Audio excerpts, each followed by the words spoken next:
একজন শিক্ষক ক্লাসরুমে ঢুকে একটি ছাত্রীর দিকে অবাক দৃষ্টিতে তাকিয়ে রইল। কিছুক্ষণ তাকিয়ে থাকার পর মেয়েটাকে ইশারা দিয়ে দাঁড়াতে বলল। মেয়েটা দাঁড়ালো। দাঁড়ানোর পর তাকে প্রশ্ন করলো, আচ্ছা তোমার কি বিয়ে হয়েছে? মেয়েটা তখন লাজুক চেহারা নিয়ে উত্তর দিল আর বলল, হ্যাঁ স্যার আমার বিয়ে হয়েছে, আমার 2 বছরের একটা সন্তানও আছে। তখন শিক্ষক সকলের উদ্দেশ্যে বলতেছে, আজকে তোমাদের সকলের মধ্যে থেকে একজনের প্রিয় মানুষের নাম জানবো। তখন শিক্ষক সেই মেয়েটাকে ডাক দিয়ে তার হাতে একটি চক আর ডাস্টার দিয়ে বলল, আচ্ছা তুমি শিক্ষক, যাও ভোটে চলে যাও। মেয়েটি ভোটের সামনে চলে গেল। তারপর শিক্ষক তাকে বলতেছে, এখানে তুমি 10 জন প্রিয় মানুষের নাম লেখো। মেয়েটি 10 জন প্রিয় মানুষের নাম লিখলো। তারপর বলল, এখানে 10 জন প্রিয় মানুষের পরিচয় লিখো। মেয়েটি সেই 10 জন মানুষের পরিচয় লিখলো। প্রথম জন ছিল মা, দ্বিতীয় জন ছিল বাবা, তৃতীয় জন ছিল ভাই, চতুর্থ জন ছিল স্বামী, পঞ্চম নাম্বারে ছিল তার সন্তানের নাম। বাকি 5 জনের মধ্যে 3 জন হলো তার বন্ধু আর 2 জন হলো প্রতিবেশী। তখন শিক্ষক তাকে বলল, এখান থেকে 5টি নাম তুমি কেটে ফেলো। তারপর মেয়েটি একটু ভেবে 5টি নাম কেটে ফেললো। তারপর শিক্ষক আবার বলল, এখান থেকে তুমি আরো 2টি নাম কেটে ফেলো। মেয়েটি এখন একটু ভাবনায় পড়ে গেল। ভাবতে ভাবতে আরো 2টি নাম কেটে ফেললো। তখন শিক্ষক আবার বলল, এখান থেকে তুমি আরো একটি নাম কেটে ফেলো। এবার মেয়েটি ভাবনায় পড়ে গেল। মেয়েটির চোখে জল এসে গেল। মেয়েটি কাঁদতে লাগলো। মেয়েটি এখন কার নাম কাটবে, কার নাম রাখবে? ক্লাসটা যেমন হাসি খুশি দিয়ে শুরু হলো, এখন আর ক্লাসে সেই হাসি খুশি নেই। সবাই অধীর আগ্রহে অপেক্ষা করছে মেয়েটা এখন কার নাম কাটবে সেটা দেখার জন্য। কিন্তু মেয়েটা কারণ আমি কাটতেছে না। তখন শিক্ষক পিছন থেকে বলল, ভাই এটা সামান্য একটা সাইকোলজিক্যাল গেম, আর কিছুই না। এখান থেকে একজনকে তোমাকে মেরে ফেলতে বলা হয়নি, জাস্ট নাম কাটতে বলা হয়েছে।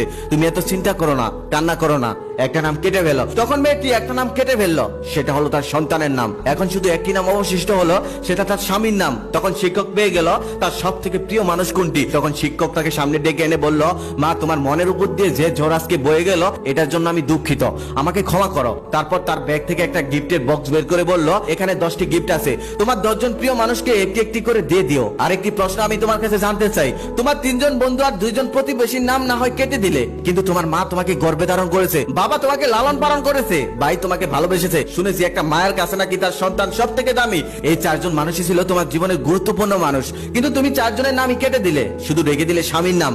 এটা কেন জানতে পারি?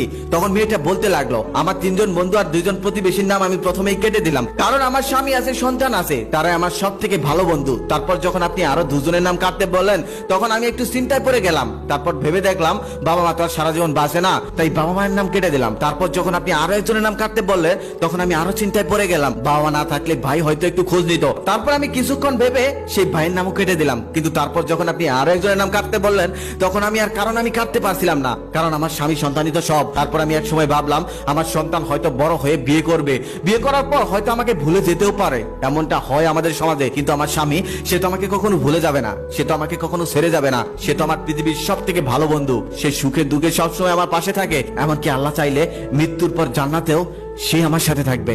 এটা ভেবে আমি আমার সন্তানের নাম কেটে দিলাম আর স্বামীর নাম রেখে দিলাম। তখন শিক্ষক আর কিছুই বললো না, ক্লাস সেখানে ছুটি দিয়ে দিল, সবাই বাড়ি চলে গেল। কিছুদিন পর সেই মেয়েটা অসুস্থ হলো। অসুস্থ অবস্থায় তার স্বামীকে ডেকে বলল, আচ্ছা আমি যদি মারা যাই তুমি ঠিক কতদিন পর আমার বিয়ে করবে? তখন তার স্বামী বলল, এমনটা হবে না, এমন বাজে কথা বলো না। তখন তার স্ত্রী বলল, তুমি সত্যি করে বলো না, তুমি আমি মারা যাওয়ার কতদিন পর বিয়ে করবে? তখন তার স্বামী বলল, পৃথিবীতে বেঁচে থাকতে হলে একজন মানুষের প্রয়োজন হয়, না চাইলেও একজন মানুষকে আপন করে নিতে হয়। তুমি যদি সত্যি না থাকো তাহলে তো একজনকে আপন করে নিতেই হবে, কিন্তু তুমিই বলো আমি ঠিক কতদিন পর বিয়ে করব? তখন মেয়েটি বলল, আমার কবর যতদিন না শুকায় ততদিন তুমি বিয়ে করতে পারবে না। তার কিছুদিন পর তার স্ত্রী মারা গেল, কবর দেওয়া হলো। প্রত্যেকদিন তার স্বামী তার কবরে গিয়ে জিয়ারত করে আসতো, কিন্তু প্রত্যেক দিনই দেখতো তার কবর ভেজা, তার কবর শুকায় না।